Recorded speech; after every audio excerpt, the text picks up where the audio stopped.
Hey guys, how's everyone doing today? So, a little bit behind. Happens quite a bit for me, I know. Let's jump right into Smackdown from last week. This would be the go-home show before Clash at the Castle. We're just gonna dive right into what we saw, how it affects storylines, what we see that meaning for the future. So, let's go right into the first little bit, which is Bailey coming on out, followed by Naomi, and then Chelsea Green. This is leading into continuing kind of this whole feud, bringing Naomi into that circle too, just bringing more storyline to things, which personally I think is good. It gives these ladies something to do. This gives Naomi and Chelsea something to do with their time besides necessarily like chasing a title, right? Piper being very busy going after Naomi or after Bailey for the women's championship at Clash at the Castle. Of course, Chelsea will be there at ringside. We'll talk about that later more. Probably tomorrow. I'm going to try to do my Clash at the Castle video tomorrow, kind of go over where we're going moving forward now that Clash is done. So, Naomi ends up picking up the victory over Chelsea Green. Not too surprising. I don't necessarily think it hurts Chelsea that much. I really don't. Okay.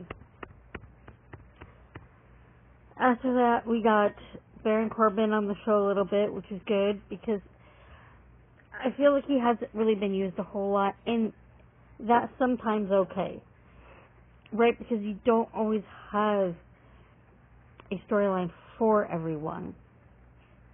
That's okay.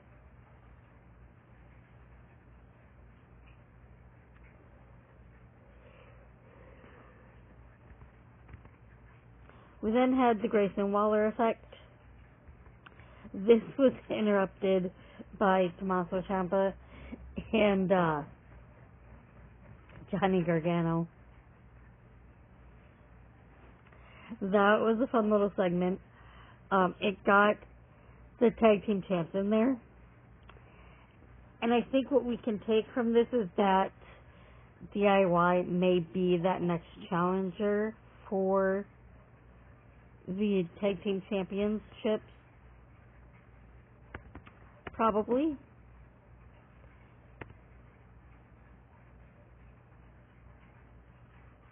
They wanted to make that match for Clash at the Castle, but of course, the champs weren't going to be falling for that. No, they had no intention of defending the titles in Glasgow. So, would have been nice, but yeah, it did not happen.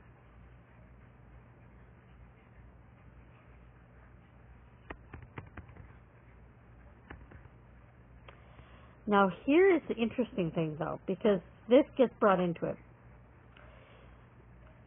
Johnny Gargano was not unfamiliar with Austin Theory, right? He was a big part of The Way, right? Back in NXT. So, does this get brought in even more? The fact that Gargano says he believed in Austin Theory. He believed in him then. He saw his potential then. So, essentially he's going to play Waller on Theory. He's telling him, Grayson's just using you.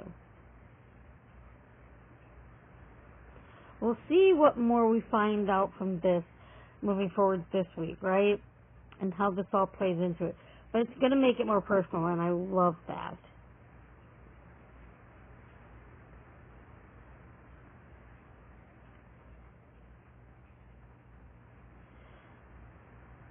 Alright. Next, we move to some other group interactions. We have Kevin Owens chatting with the Street Profits and B-Fab. Side note here, I think that B-Fab teaming up with Street Profits and Bobby Lashley is one of the best things B-Fab could do. I see a lot of potential for her in this role. Liking that for her.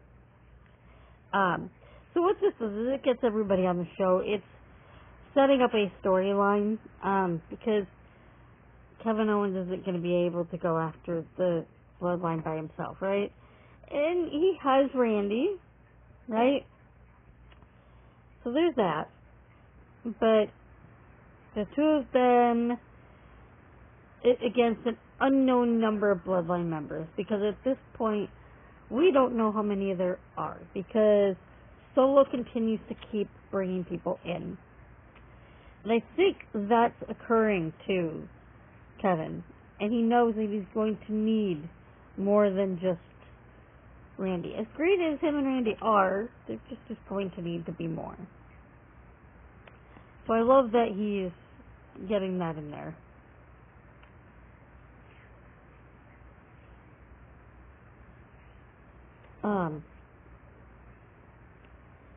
We then got some more distortions, some interruptions, if you will, not a QR code at this point, but definitely malfunctioning, if you will, right?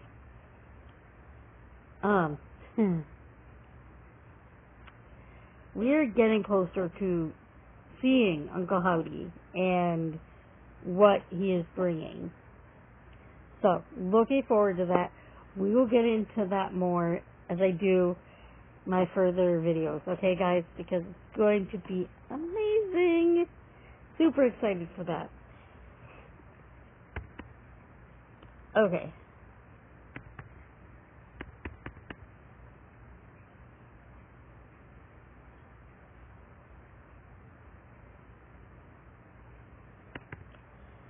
Alright, we have Apollo Crews, Santos Escobar.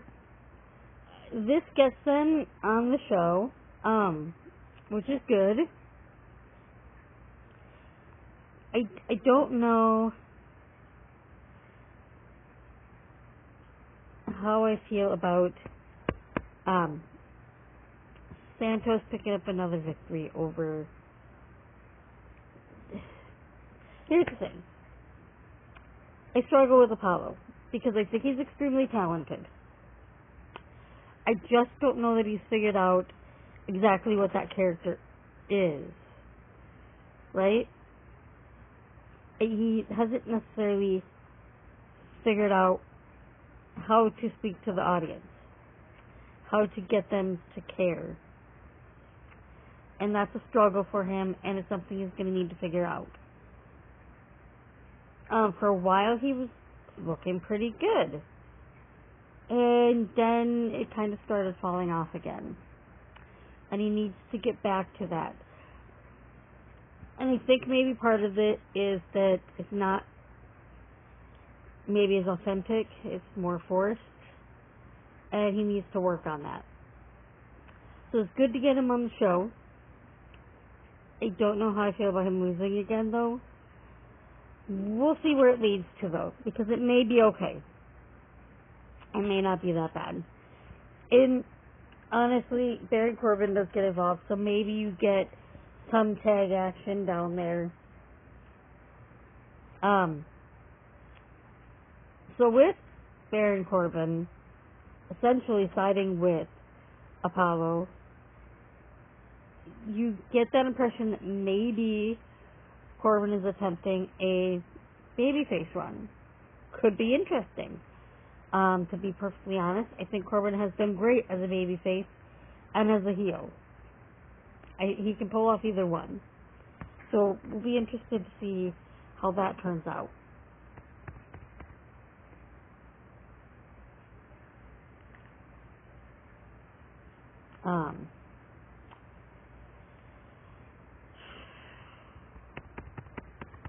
We then had Cody Rhodes and AJ Styles face to face one more time before the I Quit match happening in Glasgow. Should be good. So, interestingly enough, when AJ came out, he was with the Good Brothers, which was interesting because so far they were kind of distancing themselves from this new AJ. But this is not necessarily a bad thing. Why? Because the Good Brothers can be very good heels. It's been some of their best work, especially alongside AJ. So,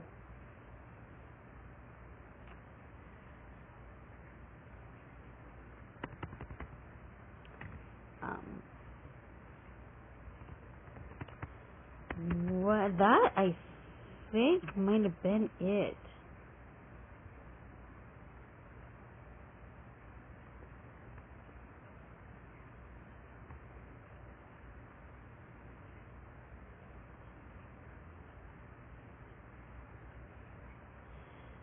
Yeah, I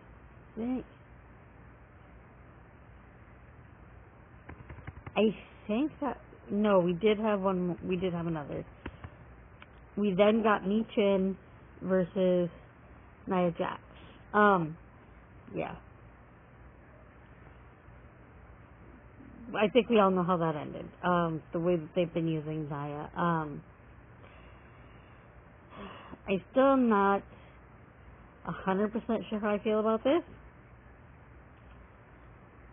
but it is better than what they were doing with Nia before, and they are kind of bringing Tiffany Stratton kind of along with Nia, which is fine. Tiffany is not necessarily my favorite person, but that is because she's a heel, so she's just doing her job. But she is one that can connect to the audience, and that has been proven. So I think that's been good to bring Tiffany in with someone else that has had time in a WWE ring, so that's useful for her.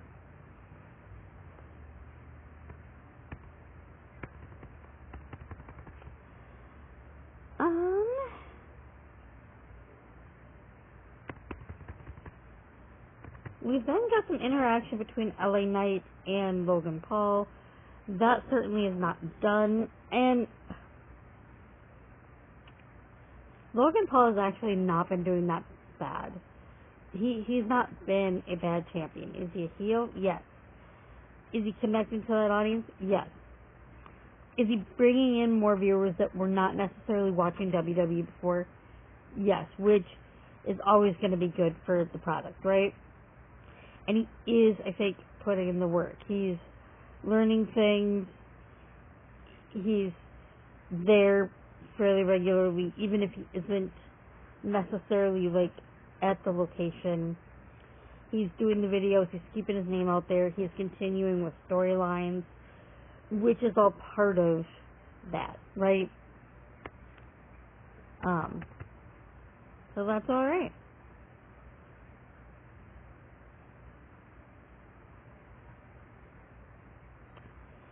We then had some communication with LA Knight and Carmelo Hayes, which is great because, again, you have LA Knight who honestly really knows what he's doing as far as connecting to the audience and making sure that they care about that character, and Carmelo Hayes, who's already very good about that as well.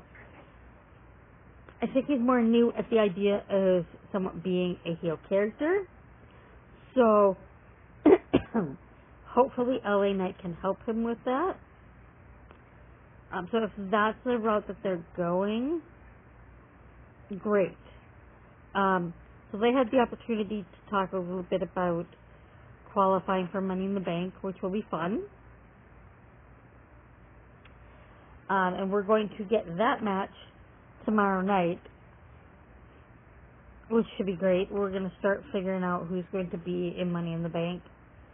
We'll talk later once we figure out who's all going to be in the men's and the women's and who you think walks out the winner there. There are so many different options, though, honestly. Yeah. Okay. We then had Nick Aldis talking to Solo Sikoa, and he made it very clear that what has been termed the Gorillas of Destiny, they are banned from ringside. They have been suspended.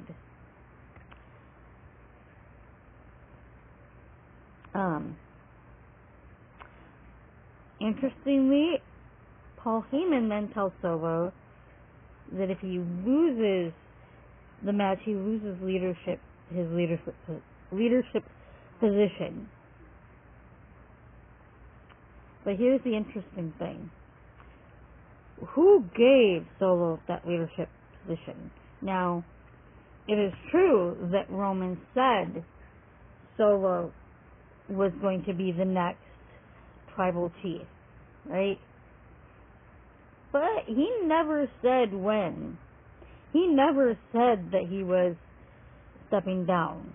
He never said anything about not being the tribal chief anymore. So, that's interesting. We'll find out a little bit more on that as we go on.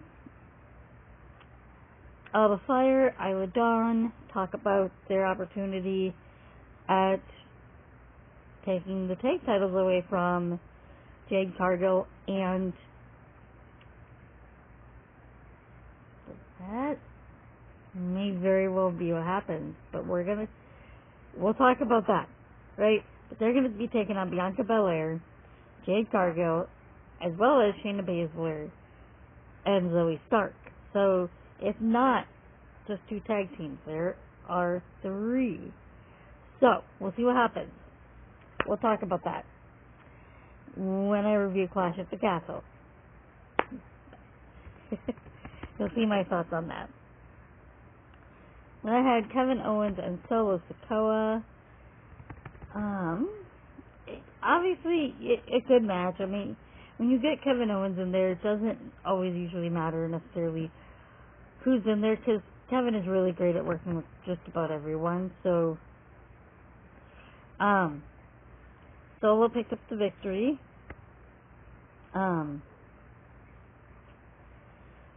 of course, they attacked Kevin afterwards because, well, what else are they going to do?